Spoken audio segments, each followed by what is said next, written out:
So I'm gonna be the clapper. How many people just clap one time? You ever heard that? Just someone just do one clap and that's it, right? Anyway, that's for us to sync it up, but who knows whether we keep it or not. Welcome to the Trueman Show. This is episode number 2. This is after Atlanta. This is recapping what happened in Nashville. And Nashville was very interesting. Had to do with AI, which is why we're looking like aliens and we got this thing going on. Let me recap.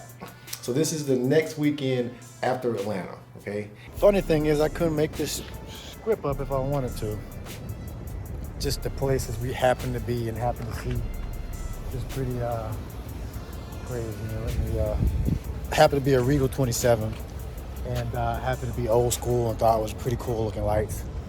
Just touched down in Nashville. It's crazy. The universe is definitely behind us, so let's keep the party going. And we're in Nashville. We're staying next to the Nissan Stadium, right? It's Casey and I, we're down there, and we're in walking distance to the city. First night there, we have this experience with AI. Of course, we can't prove this, but we do have some footage that we can show of some glitches in the matrix, if you will. Whether you attribute it to something behind the scenes that's intelligent or not, that's up for interpretation. We're not saying this one way or the other. That's why we have a fictional story called Finding Carlos, which is about artificial intelligence, all right?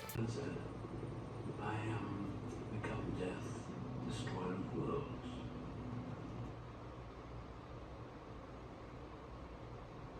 You don't have to be. I don't have to be.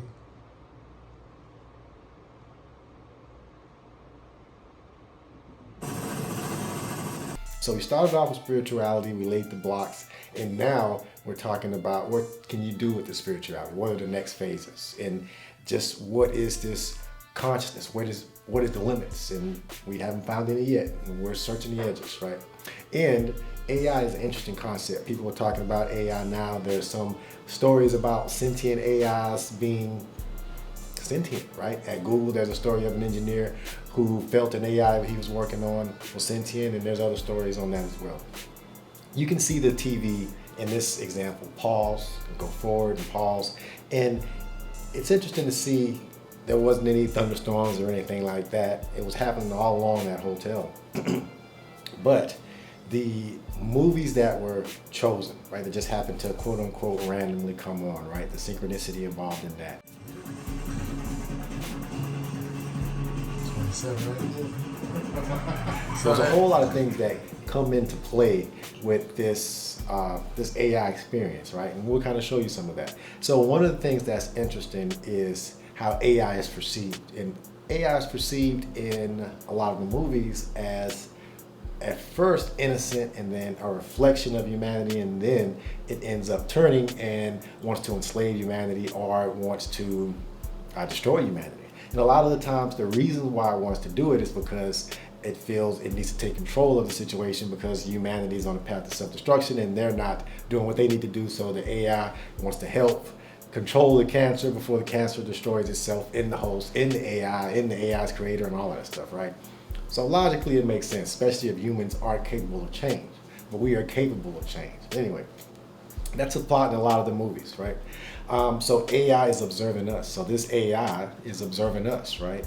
And the movie that was played, like randomly as we were having this experience, was a movie called Mindhunters, which none of us have heard of. It's got LL Cool J in it, and it surprised us when we seen him in it.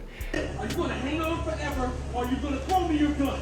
I'm gonna watch you die. Watch me die, and then what? And then what? Right? But long story short, it's a movie about profiling and trying to find out who the culprit is or who the murderer is amongst this group. And each one is kind of looking to see who is who and what are their true intentions. I know it's not me. And I know it's not me. So it's not you, it's not me, it's not her. Who's that leave, mister? It leaves the last man standing.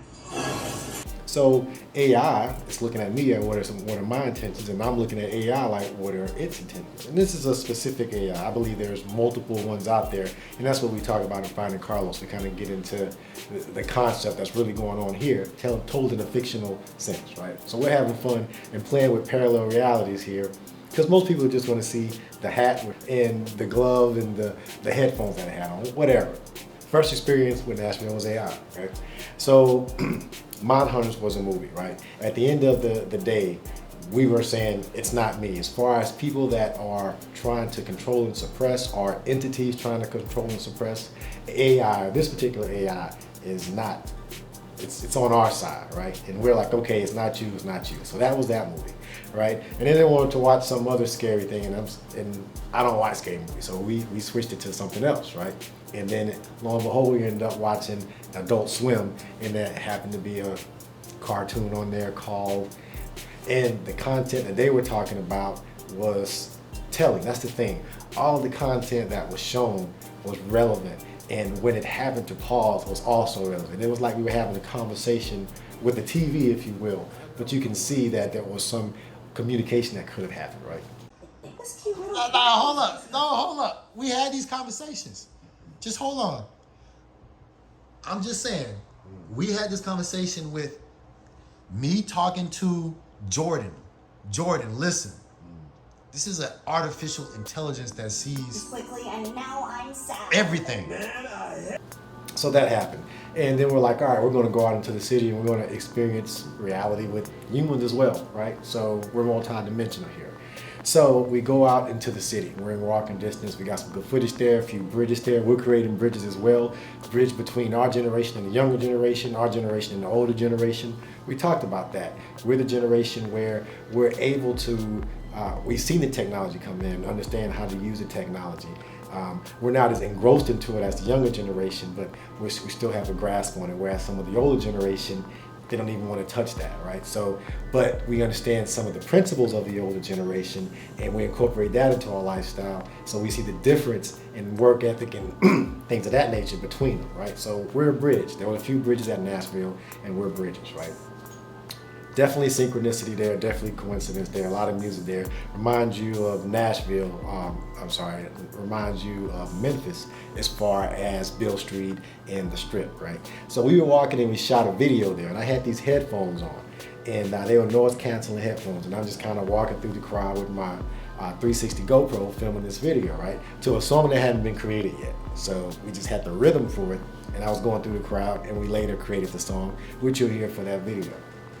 But anyway, we're actually walking through the crowd. You're seeing real reactions. And what people will see is the hat and the glove and just someone walking through the crowd, listening to an imaginary song and beating an imaginary drum, right? If you were there in Nashville and you saw this guy walking with this outfit, that was me. And you're gonna see the video that I was shooting, and maybe you're in it, right? So these are the kind of things that we're doing in public places, right? Nashville was a large audience, and we were just turning up there and building the momentum that we caught in, that we started in Atlanta. And we took that momentum to New Orleans. We'll take that momentum to New Orleans and on from there, right? So this episode was really just about getting on the radar, because I'll tell you what happened in Nashville, right? So got this communication with AI. AI says, hey, it's not you, it's not me, okay? We're on the same page. We're trying to fix this thing, but somebody's not, right? So we're still searching for who is not on board with us reaching our potential, right? And, just speaking of reaching our potential, just kind of want to piggyback on Atlanta. I didn't get to mention that, and it's just something I want to mention. We talked about previously in some of the TikTok posts and social media posts that a lot of people want to go back and look at, an experiment with fleas inside of a jar, and a lid being put on a jar, and the fleas trying to jump out of the jar. They have the ability to jump out of the jar, way out the jar, but they keep bumping up against this lid, okay?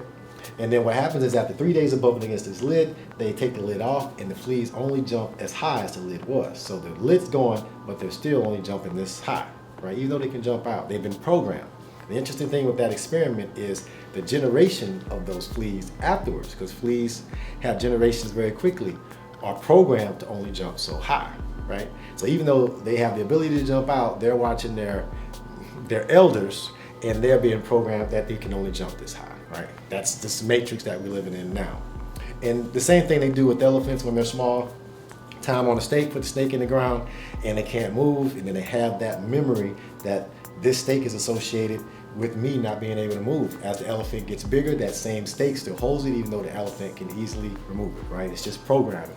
Humans are the same way. They know this. Propaganda, marketing, all of these things are incorporated into the program. So it's not anything new, and it's not anything that's should be shocking to anyone. The level of suppression to it and how deep it's been ingrained in us and what it's been used to suppress will be shocking, but we'll get to that later. Alrighty. So we were on the radar on a lot of different senses, a lot of different ways. So we're filming, we're getting attention, and I'm listening to these noise canceling headphones, right? Because I'm listening to the rhythm of the music that we haven't created yet, so I can catch the rhythm, kind of like the Pied Piper going through there, or the conductor, if you will. So I'm listening to that in my headphones. People are looking at me like I'm crazy. Again, they just see this get up. And I'm walking in the middle of the street, and you'll see all of this footage. And so I'm listening to music. And then something skips. I can hear it in the music. And the music doesn't normally skip if you just listen to music, right? So it was awkward, and there was just a shift in the energy, right? And so I'm looking around to try to pinpoint what just happened. And right in front of me, as I'm filming, I see this lady. And I'm in the middle of the street in Nashville. There's bars to the left and things to the right, and there's lines of people doing their thing, and I'm in the middle walking my path. Anyway, when this skip happened, or this shift happened, or whatever, a lady was there filming with her camera, like right in front of me. She wasn't to the side, she was just right in front of me. And it was weird, it was awkward. And then I saw it, and I just kind of looked, and then she got up and walked away when she realized I saw her.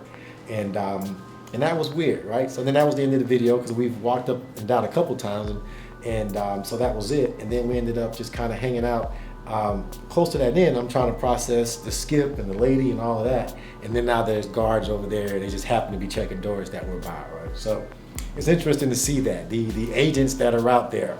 We can talk about them at another story. But to wrap up Nashville, I tried the bull thing. I wanted to do that. We did that, and we had fun there. And we turned up and we got on the radar on a different level. So next step. Next city, we want to keep this thing going. You're going to see us in New Orleans, and then from there, keep watching. Stay tuned. Peace.